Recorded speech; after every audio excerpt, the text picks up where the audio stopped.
tafuta shughuli ya kufanya. Yani ndio hizo, ukienda kushinda maskani ndio huko sasa utapewa madili ya wizi, kwenda kuiba, na nyumba ambazo wanakuja kuiba ndio kama hizi huko.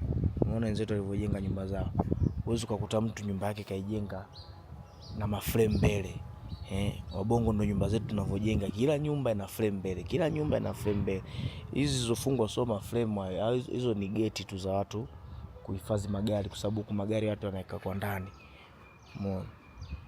Sasa usijue ukachukulia eti nikija South Africa au nikija sijui nikaenda nchi za watu nitakuwa nashinda maskani, sio nitashinda wapi? Hamna. Una shughuli ya kufanya ofisini, shinda ndani.